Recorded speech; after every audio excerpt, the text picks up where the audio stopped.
guys, I'm here to do a video which I'm so excited about because 1, it is the March break, and 2, it is finally a book review. I know you guys wanted to see a book review on The Demon Trapper's Daughter by Jana because when I showed it in my book haul, you guys were interested to see how it turned out. I really wanted to tell you guys what I thought of it and what I liked and didn't like about this book. If you'd like to see a written review, I'm going to leave 2 links to 2 of my sort of accounts on websites where I write written reviews, and if you guys want to be my friend, then just request it. Without further ado, I'm going to get started on the review that I can't wait to start because it turned out to be a really good book. I decided to give it a 4 out of 5 because there's so many things I really liked about it, but I can't give it a 5 out of 5 because there were certain things that I really didn't like about it that kind of bummed me out, so I will get into those details, but first I'm going to tell you what it's about. If we fast forward 7 years into the future and go to Atlanta, we are in the setting of this book. That's right, it takes place in 2018 in Atlanta, and that's not the only twist. The world may seem like ours, it may seem like it's the same, but it's not. Demons are involved in this world. People dedicate their lives to trap them and hunt them.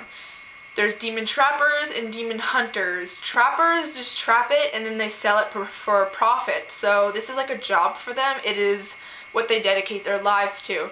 And then there's demon hunters who just want to kill demons. That's their goal. And within the demons, there are certain levels, certain types of demons. It goes from a grade 1 hellspawn to like a level 5 geofind, and you will learn what kind of demons those are. I'm not going to get into it because those are the kind of details that made it such a cool book, and you will have to read it to kind of experience those details. It was cute because there's like little demons who collect shiny objects, and I found those kind of adorable, but then there's scary demons who can throw bookshelves and create some serious damage and really hurt people, like insane. And then we meet our 2 characters in the beginning. I'd say there's 2 characters because Jana switches from perspective in the 3rd person. So this book has dual perspective, and it made it interesting because we can see both points of view. The first character we meet is Riley, and Riley is the daughter of Paul Blackthorne, who is a really well-known demon trapper.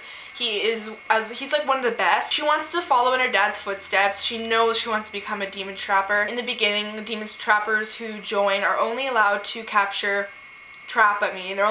only allowed to trap grade 1 hellspawn, so she's strictly only allowed to capture those. So levels of demons are rising in Atlanta, so the guild, which is a group of people who decide what's what and decide how to solve problems within the demon trapping society, are willing to take any demon trappers they can get because they really need them. They need the help because if it's not for the demon trappers, demons would be everywhere in Atlanta. So they need people to trap them and sell them. So Riley is training to become a demon trapper, and one day, which is where the book begins, she's going to the library to capture a grade 1 hellspawn. This is not a very dangerous demon. That's why she's going, because it's at her level. She's able to capture this demon. So she goes to the library thinking that it's going to be a grade 1 hellspawn, but it turns out that it's much stronger than it was supposed to be. The demon turned out to be a grade 5 geofind, which is a very strong demon that can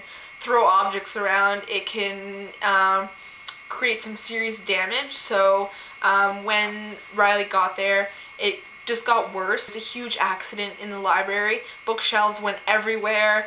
There was people kind of got hurt. It was an insane situation. Riley was really frustrated because she really wants to prove to the guild that she can do this even though she's a girl, because they do give her a hard time. She did a great job for compared to how strong it was, and when they show the video to the guild of what she accomplished during that mission in the library, they realize that they have something greater on their hands, and that this geofind was potentially working with other demons to create that disaster. So they have another problem on their hands. That's our first character. Riley is like our main character, but I'd say that there's 2 main characters. The other main character is Beck, and he is like he's kind of like Paul's son in a way. Beck used to be Paul's apprentice, and Paul used to be his mentor. He does look up to Paul as a father because he didn't have that father figure in his life. Beck is that rough edge sort of guy with a drawl, and he is really funny, really sarcastic. He has a really dry sense of humor, and he is, you know, really serious at times, but he can be really goofy as well. And I really loved him as a character. So Beck has a good personality. I thought he was hilarious.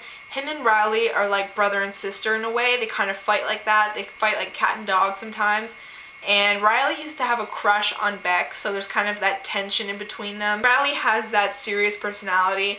She means business. I mean, she doesn't goof around. She's serious about demon trapping, but she can still be funny, which I really loved about her. So the contrast between them two and their points of view is really great. Beck is a higher level demon trapper. He captures like level 3s and, grade 3s and all those higher level demons. He's been doing it longer. It turns out that the grade 5 Geofind that crashed the library isn't just done yet. The next time it strikes, it causes tragedy within the guild, and that's where the things pick up in this book. It's kind of like the climax, and Riley has to deal with this tragedy, and Riley has to deal with a lot of things after the grade 5 Geofind strikes again. What I loved about this book is the characters. The personalities were awesome. Riley is great. I loved her as she was a really great main character, but also Beck was awesome as well. So they are the reason why I love this book. What else I loved about the book was the setting. Of course, having a book set in the time of 2018 in Atlanta with demons equals awesome. There is romance that you guys will just have to see for yourself because it's not something that's a huge part of it. It's kind of like a cute little side thing that kind of moves along with the plot, but it's nothing huge. Getting into what I didn't like is this book was really slow. I mean, it took forever for things to get really, really good, and it didn't get really good to the last 50 pages, and I hate when a book does that. I don't like it, so that was kind of disappointing because I wanted things to gradually pick up, but really it was like really monotone, and then it got really good. It wasn't a lot of epic twists and epic crazy adventures. I mean, it wasn't something that I'd say was so exciting because it really wasn't. There's certain things that were exciting, but it didn't get really exciting till the end. I just wanted things to pick up, so it became like a fast-paced read, but it didn't really do that for me, which is why I gave it 4 out of 5.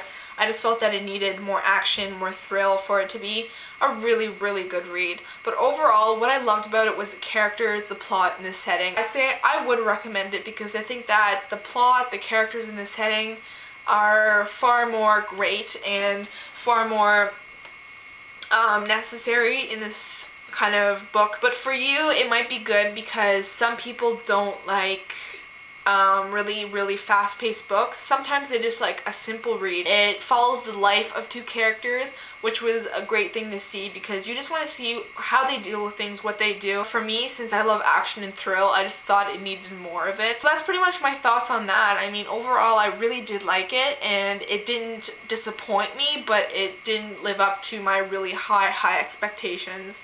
So yeah, that is my review on The Demon Trapper's Daughter by Jana Oliver. Overall, I would recommend it. I'd say that something was missing, and that was definitely the pacing of the book. I found that it needed some adrenaline kind of pumped into some parts of this. The characters are so awesome, and the setting is so awesome, and the plot is killer. It was really cool and really exciting at parts, but not overall. So hope you enjoyed this review, and let me know if you are planning to read this or not, and if you've read it, let me know how you like it. So thank you for watching. I will see you soon. Bye.